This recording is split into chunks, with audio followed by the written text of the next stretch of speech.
New details this noon on a deadly crash investigation, what we know about the victim so far, and the search for the driver who hit him. Also, an overnight shooting still being investigated this noon. Katrina Weber explains how the victim thought he was headed to a party, but ended up at a hospital. Live from KSAT 12, the news at noon starts right now. And we start with oral arguments underway as the U.S. Supreme Court weighs in on the constitutionality of Texas' new abortion law. The 9 justices are expected to focus on the mechanism that allows the law to be enforced by private citizens instead of state officials. ABC's Faith Abube reports legal experts believe that this case could have major implications for abortion rights all across the country. 2 months after Texas enacted the most restrictive abortion law in the country, the nation's highest court is set to decide its fate. Lawyers representing abortion rights advocates and those from the U.S. Justice Department are making separate arguments that the law was illegally designed to evade federal judicial scrutiny and that the U.S. Supreme Court must step in to stop it from inflicting further harm. No Texas executive official enforces SB 8 either, and so no Texas executive official may be enjoined. The Texas law, known as SB 8, bans abortions as soon as a fetal heartbeat is detected, which can be as early as 6 weeks before most women know they're pregnant. While there are exceptions for medical emergencies, there are none for rape or incest. Abortion rights advocates are furious that the law effectively bans a woman's constitutionally protected right to an abortion.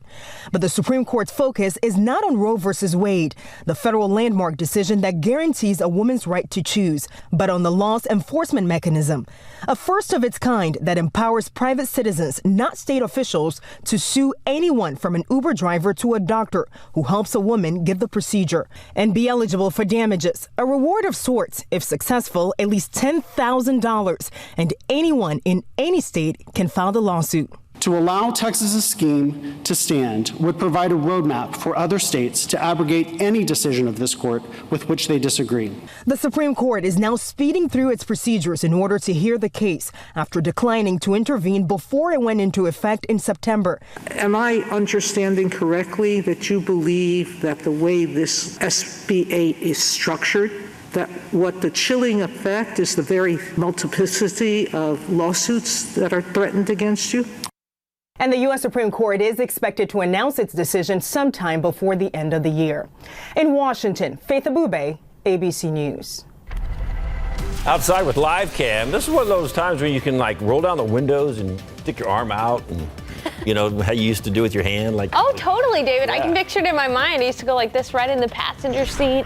Yeah. Feeling the breeze out in the air, but there's not too much of a breeze today. It does feel fine outside right now, although I do have to say humidity is actually rising. It's subtle. You can't really notice it exactly, but you will by tomorrow morning in the form of some fog. Let's take a look outside right now. Current conditions, 72 degrees, east-southeast winds, about 5 to 10 miles per hour, and there's that dew point. That dew point is 62 degrees. Once dew points get above that 60-degree threshold, that's where you can start to notice the increase in the mugginess, especially compared to the last few days where humidity has been pleasantly low. But we do have a cold front on the way. Take a look at these temperatures across the nation. 13 degrees in Cupbank, 31 in Casper, Wyoming. Even across the state of Texas, a big temperature difference, 56 in Lubbock and 72 here in San Antonio. So what's up with the weather? What are we going to be talking about for the noon show? Well, that subtle increase in humidity is going to result in some fog tomorrow morning and prime the atmosphere for a rain chance. That cold front will get here on Wednesday. It'll bring with it a chance for rain, and behind it, sweater weather. So we'll have a look ahead coming up in just a bit. Ursula, David. Thank you, Sarah. New at noon, a man now charged with murder several months after the victim died at a local hospital. Police arrested 52-year-old Alejandro Isaac and charged him with the murder. During the investigation, officers say they uncovered cell phone video that showed the victim trying to shake hands with Isaac. Police say this happened at an illegal game room near Southwest Loop 410 and Highway 90. That's when police say Isaac shot the victim. Then the pair got into a fight. Police say the victim also pulled out a gun. It's not clear if he ever fired any shots. We have some new details this noon of a deadly crash. The Bexar County Medical Examiner's Office now identifying the victim as 59-year-old David Anthony Prue. Police say that on Friday night, Prue was hit by a driver on Fredericksburg Road near Vance Jackson. Police say he was pronounced dead at the scene. The driver headed south on Fredericksburg Road following that crash, and officers are still looking for that person. A man's plans for a good time at a Northside apartment complex led to a bad situation. San Antonio police say he was shot by someone there overnight. It happened in the 1200 block of Patricia Drive, not far from West Avenue. Katrina Weber has the story from the scene and tells us it happened during a robbery. The victim told police he came here to the Tuscany Park Apartments looking for an after party. Instead, police say he found someone who was looking for his money. Police found that 22-year-old man with a gunshot wound in his backside. He told them he was shot after visiting an apartment toward the back of the complex. According to officers at the scene, the man told them he had arrived at one of the apartments for an after-hours party, but he says when he walked in, someone assaulted him and took his money. The victim told police he was trying to leave when he was shot. He was able to make his way to a different building, and that is where police found him. They say he was stable when he left for a hospital. Officers did not find the shooter. It sounds like the victim wasn't able to give police much of a description of the shooters or to tell them the specific apartment where this happened. Police say they're still investigating. Reporting from the north side, Katrina Weber, KSAT 12 News. Still to come this half hour, the Cowboys have to use a backup quarterback but still pull off a last-second win. Highlights coming up in sports.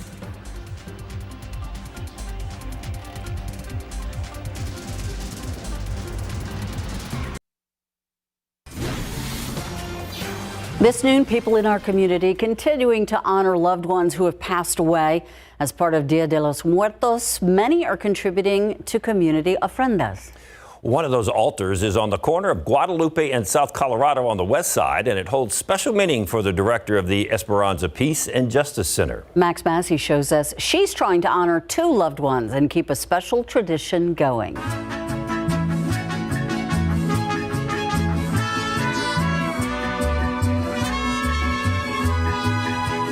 My mama just passed away this June of a stroke. Dia de los Muertos is a special time for Graciela Sanchez, especially this year. My aunt, she did actually die of COVID. More than 4,000 people have passed away locally from COVID. Clearly, it has been so tough for so many families in and around San Antonio. We're offering an opportunity this year to showcase community altars by the people from this community. Such a powerful community altar right here at the corner. Take a look, dozens of pictures of friends and family. It is open to the public 24/7. You can put pictures of your loved ones up until November 8th. Locally in the west side, or if they're passing by on Guadalupe Street, are invited to bring images, make copies. We don't want originals, but place them on the community altar, and it'll be up for a week so we can honor those who have passed away. Pictures and pictures to honor those who have passed, but other elements with special significance as well. Having water, having salt, having fire, so candles, maybe some incense. The marigolds bring the smells out so that the spirits know and are attracted to the altar. We want to keep up a tradition and not just commercialize Day of the Dead. Already through the day, we saw more and more community members showing up and taking part. As for Graciela, she is soaking in the time of remembrance. Everything I do, I just keep on saying, okay, this is what she taught me. This is what I learned from her, and I am continuing to keep those traditions, her values, constantly with me. And I hope that one day I grow to be as a wonderful human being as she was. Max Massey, KSAT 12 News.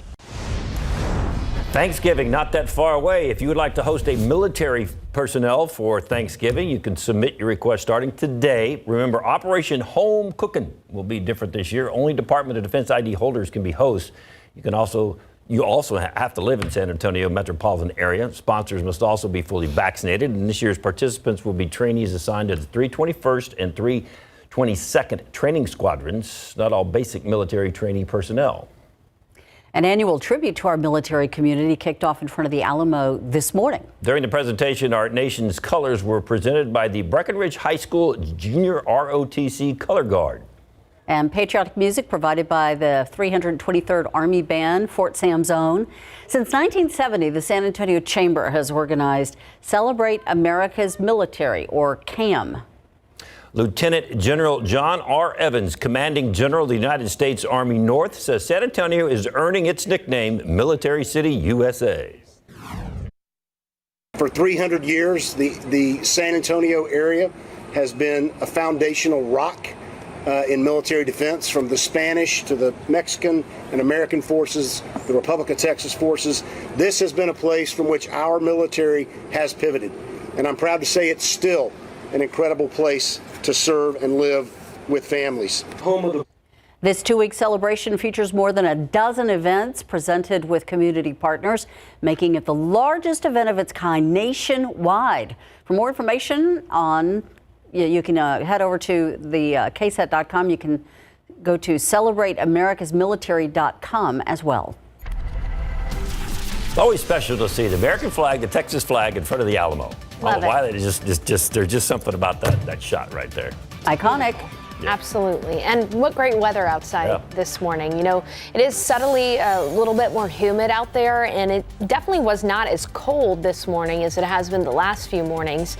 But don't worry, we've got another cold front on the way. Let's take a look at the aquifer here. Some good news. Stage 1 water restrictions will be lifted for SAWS customers starting tomorrow. We'll be back to year-round watering. The aquifer is down by 0.1 foot over the past 24 hours.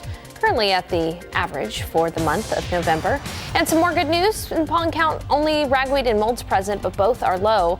Although I will say that the front arriving Wednesday could end up kicking up some pollen in the allergens a little bit later. Speaking of that front, look at the forecast highs for today, only in the 60s in the Panhandle. Meanwhile, Laredo will be at 90 degrees. We'll be at 82 this afternoon here in San Antonio. That front coming its way to San Antonio by Wednesday. I'll have a full forecast for you after the break.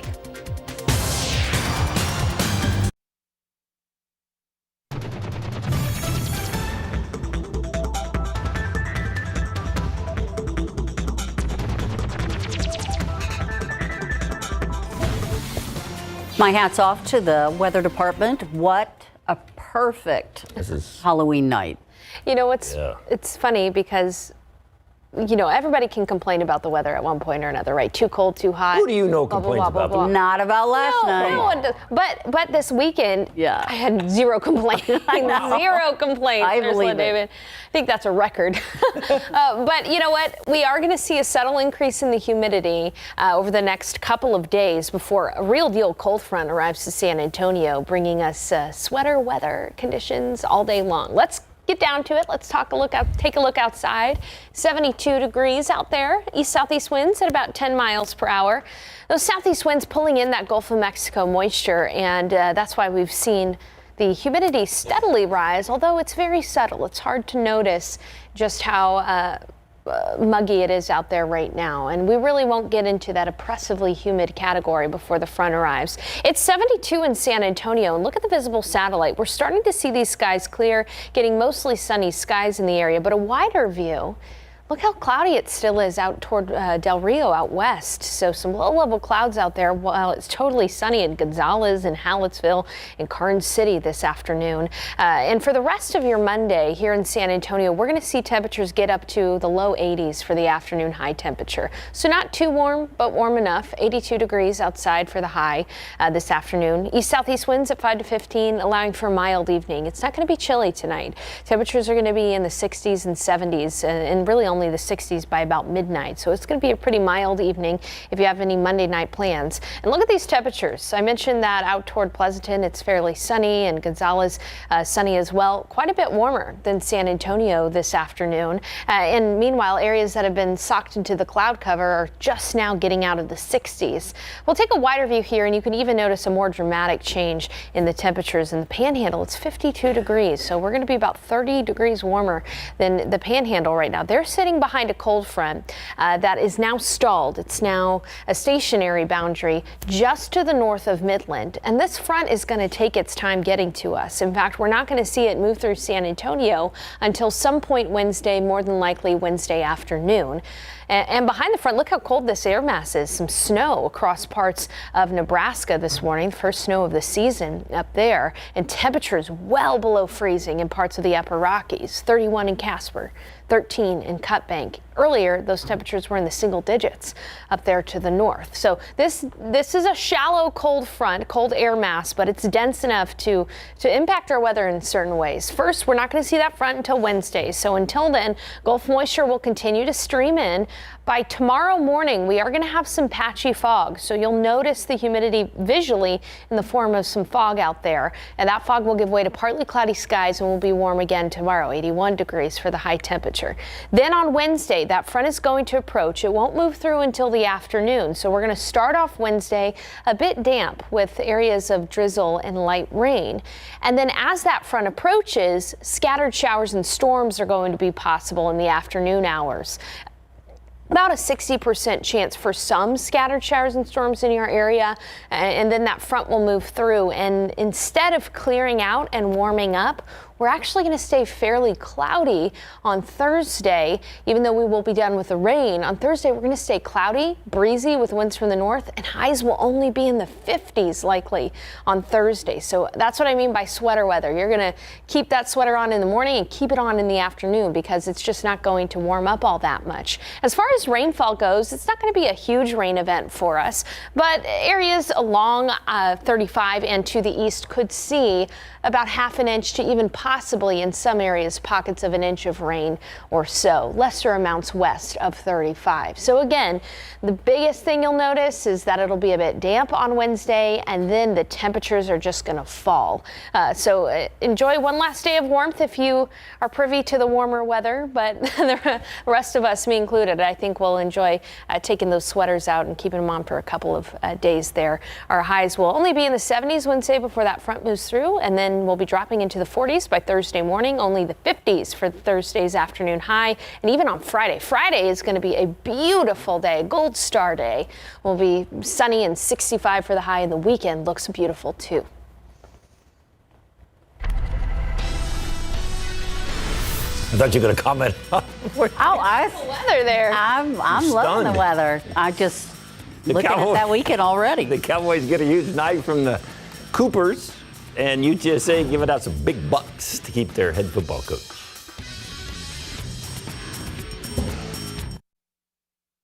Pro football coverage powered by Davis Law Firm.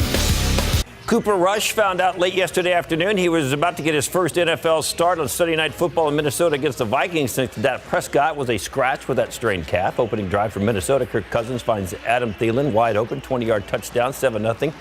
Then Rush got his turn, 2nd and 8, finds CeeDee Lamb for a sliding catch. That sets up a first down inside the 25, but the drive stalled. Greg Zuerlein missed a 43-yard field goal. That's not good. So it's still 7-0. Next Cowboys possession. Another drive fizzles out. This time Rush's pass is tipped and picked off by former Cowboy Xavier Woods. He returned it to the 40-yard line, but Dallas defense gets a stop, so the Cowboys offense has another chance to put points on the board. 3rd and 4. Rush threads the needle to Cedric Wilson for a crucial first down. And this time, Zuerlein from 38. It's good. Dallas still trails 10-3 at the half. Third quarter, Rush hits the big one. 3rd and 8. Over the middle, Cedric Wilson in stride. Couple of moves and then outruns 3 Vikings. That is a 73-yard touchdown, game tied at 10. Vikings retake the lead with a field goal, but the Cowboys respond. Trick play, Rush backwards to Wilson, avoids the Vikings pass rush and fires downfield for CeeDee Lamb. That was a bullet from a wide receiver. 35-yard gain down to the 23. Zuerlein from 39. We're tied at 13. That's the score heading into the fourth quarter. Under 3 to play. Cowboys down 16-13. Rush lobs it for Amari Cooper along the sideline. That ball bounces off the defender. Cooper knocks it around and then makes the catch. That's a gain of 33 yards. Then 9 plays later, it's Cooper to Cooper. Back of the end zone, touchdown. Cowboys get the lead. Hold on for the 20-16 victory. There's your final right there. Cowboys are now 6-1 on the season and 3-1 on the road. They finally get to come back home. Next week, they host the struggling Denver Broncos. That's a kickoff at noon, AT&T Stadium. The Houston Texans still having to go with their rookie and starting quarterback, Davis Mills. Tyrod Taylor still not ready. They were hosting the 6-1 Rams. Matthew Stafford threw for over 300 yards, 3 TD passes. The Rams, another team Now with a really solid record, Texans not so good.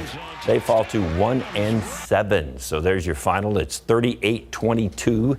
The Rams over the Texans. Next week, Texans are at the Dolphins, two bad teams. So maybe Texans can break out of this slump and get them a win at Hard Rock Stadium. And congratulations to UTSA head coach Jeff Traylor. He just signed an extension that runs through 2031 for $28 million. That's $2.8 million a year plus bonuses. Traylor has his team now ranked 16th in the country with an undefeated record of 8-0. He is 15-5 so far in his 2 seasons as the Roadrunners head coach. There's a buyout clause if Traylor decides to leave one day, though. According to ESPN, it starts at $7.5 million. His first year decreases by $500,000 the second, and it decreases by $1 million a year after that for the next several years until the 6th year. Then he has to pay 25% through 6 through 10 years. All right, the Houston Astros survived a grand slam in the bottom of the first to come back and win Game 5 of the World Series against the Braves. The Astros nickel and dimed their way back in the game, then scored the second and the third, and then in the fifth, with the game tied at 5, Marwin Gonzalez, a little flare to left, 2-run score. Once again, the Astros rallied with 2 outs to take the lead 7-5, went on to win it 9-5, so the series goes back to Houston. Game 6 tomorrow night. Houston's still down 3-2, so they need a win tomorrow night. And the Spurs tonight, 6 o'clock in Indianapolis, looking for their second win in a row. You think the Astros can dig out of this? I think they can, the way they hit the ball. Okay. For the last few decades, the West Side community has been able to honor loved ones through an altar exhibit. Alicia Barrera has a look at another ofrenda still ahead.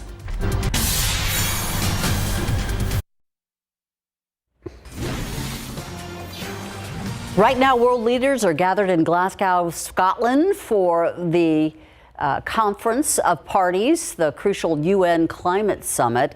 President Biden arrived there earlier this morning from Rome, speaking at the conference a short time ago and reiterating that the U.S. is back at the table when it comes to climate change. ABC's Rena Roy has the latest from Glasgow. President Biden on the world stage at one of the most important climate conferences in years. Will demonstrate to the world the United States is not only back at the table, but hopefully leading by the power of our example. My administration is working overtime to show that our climate commitment is action, not words. Biden's infrastructure plan directs $555 billion to fighting climate change, but experts are skeptical he'll meet his goal of cutting greenhouse gases in half by 2030. We only have a brief window left before us to raise our ambitions and to meet the task that's rapidly narrowing. This is a decisive decade. He joins leaders from nearly 200 countries, kicking off negotiations at the pivotal 2-week summit in Glasgow. The goal is to agree on how to limit global warming, with the world heating up more in the last 29 years than in the previous 110 years. If we don't get serious about climate change today, it will be too late for our children to do so tomorrow. The key topics: reducing those gas emissions plus phasing out coal, and how wealthier nations can help support developing countries already feeling the effects of our changing planet. Failure to provide the critical finance and that of loss and damage is measured, my friends, in lives and livelihoods in our communities. This is immoral and it is unjust. Some are concerned about the success of this year's conference, with leading polluters like China, Russia, and Saudi Arabia not attending. Now, as they try to decide how to move forward, countries are also reviewing their progress on the Paris Climate Accord signed at the 2015 summit. Rena Roy, ABC News, Glasgow, Scotland. Outside with last game, what a wonderful day. A little cloudy.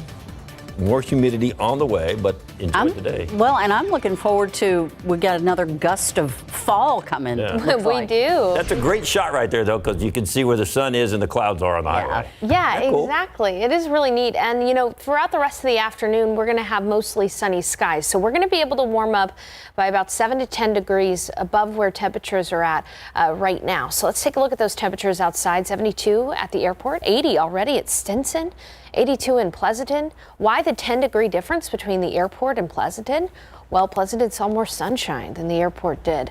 Meanwhile, it's also 72 in Kerrville, 73 in Bandera, and 72 in Comfort. You know, October was a good month for us rainfall-wise. We saw more than 6.5 inches of rain officially measured at the airport. That is more than 2.5 inches above the average for the month. So again, very healthy rainfall for October. And speaking of healthy rainfall, this year's been good to us too. So more than 30 inches of rain since the 1st of January, and that's more than 4 inches above average by this time of year. So again, we had a good amount of rain in October, but guess what? We've got a shot at rain as we start November. And the reason for that is a cold front is going to move through. It'll be noticeable. This will arrive on Wednesday, and it's going to drop our afternoon temperatures from the 80s and our morning lows from the 60s. The 80s will go down to the 50s for highs only, and the mornings will be down in the 40s as well, at least temporarily. So we've got a lot to unpack in the forecast, including that rain chance I just mentioned, coming up in just a bit. Thank you, Sarah. After some technical issues this morning, jury selection continuing in the trial of Kyle Rittenhouse. He's the 18-year-old Illinois man accused of killing 2 people and wounding a third over a protest regarding police brutality in Kenosha, Wisconsin last year. Prosecutors say Rittenhouse, who was 17 at the time, shot and killed 2 men. Rittenhouse facing multiple charges, including 2 homicide counts. But he alleges that he first was attacked by the protesters and fired in self-defense. The trial expected to last 2 or 3 weeks. The judge in the case, Bruce Schroeder, is known, though, for his tough sentencing. In Virginia, voters are getting ready to cast their ballots in a surprisingly tight race for Virginia governor, and it could be a glimpse in what will happen across the country in 2022. Most polls show a dead heat between Democrat Terry McAuliffe and Republican Glenn Youngkin. Some big-name Democrats lined up behind former Virginia Governor McAuliffe. The Republicans focused on talking points Republicans have seized on nationwide, like the economy and education. With control of Congress at stake amid the president's slumping poll numbers and a divided Democratic caucus, the outcome of this race in Virginia could be a possible preview of how Republicans will campaign next year for the 2022 midterms. Which movie collected the most treats at the Halloween weekend box office? Early estimates for the top 5 films still ahead. And the Spurs adding some new uniforms to their collection, the NBA City Edition, coming up.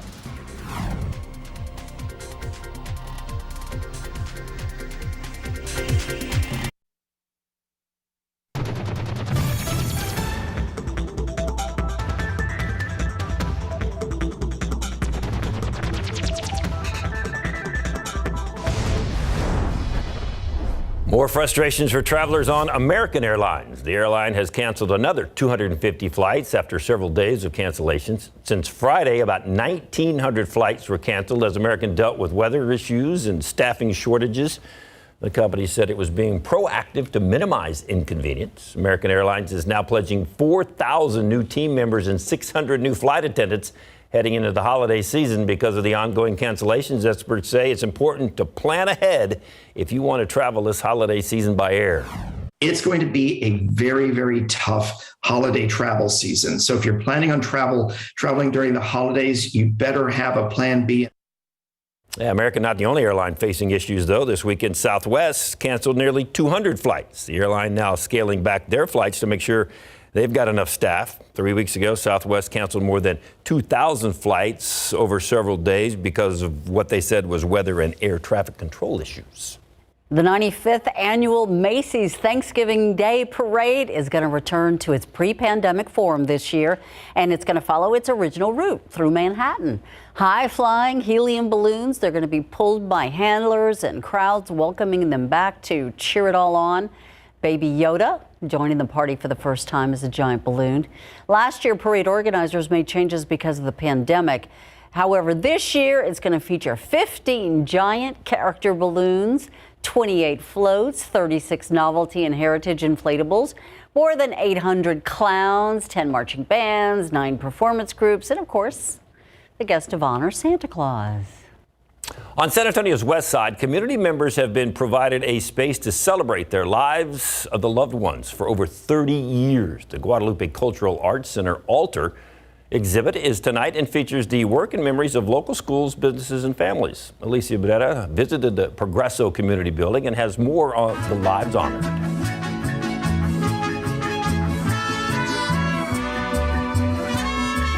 An abundance of flowers to lead the souls to altars, custom papel picado that represents the crossover from the afterlife to the world of the living, and pictures that keep their memories alive, and much more, are all part of the Dia de los Muertos celebrations. The Guadalupe Cultural Arts began their community altar construction in the late 80s, beginning with smaller altares, which have expanded to large, colorful, and intricate pieces of art that help the living heal and celebrate the memories of those they love. But in 1974, my brother passed away. So because of that, I was too young. I was 6 years old. I wasn't able to fully have closure.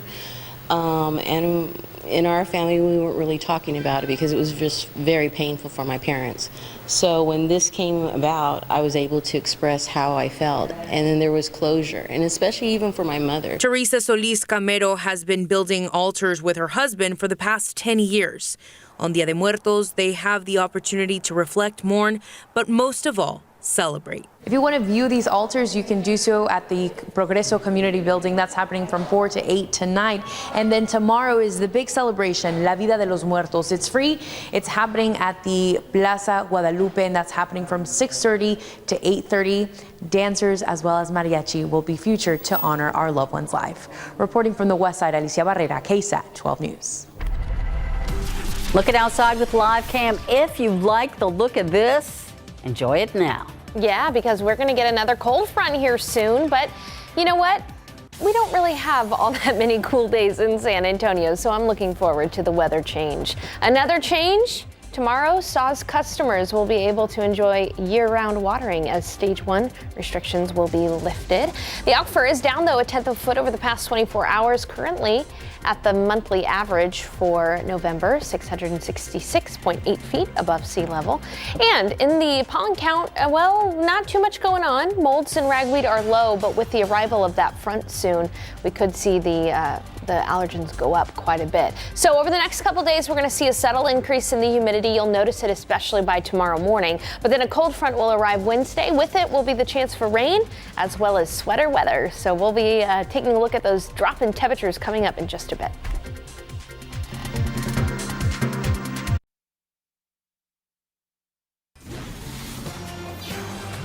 Well, it's gorgeous out there, and we don't have a lot of allergens. But this week is going to be one of those weird weeks. Things are going to start going down and down. Like that. Yeah, just like Up that. and down, and right? then back to a beautiful weekend. Yeah, but for a second, I want to talk about what's normal for the month of November because, you know, new month, new climate. There's something that's normal. Yeah. Okay. In 2021? 2.08 inches of rain is normal for the month of November. And what's also normal is a drop in average highs and average lows. Now, usually on November 1st, we see an average high of 77. We're going to be a few degrees warmer than that today. But by the end of November, our average high is 67. And where we really feel the drop in temperatures is in the morning.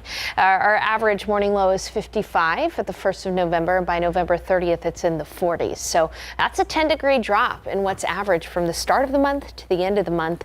So if you're somebody who prefers the cooler weather, this is your month. All right, on satellite imagery, you can see that these clouds have slowly been clearing. We're now dealing with mostly sunny skies. A few cirrus cumulus clouds, have popped up near Gonzales, but a wider view shows that it's been fairly cloudy for most of the day in Del Rio. Notice how in Pleasanton, 10 degrees warmer just about than San Antonio because they've seen a lot more sunshine in Pleasanton. Whereas in contrast, Del Rio's cooler than San Antonio this afternoon because of the cloud cover.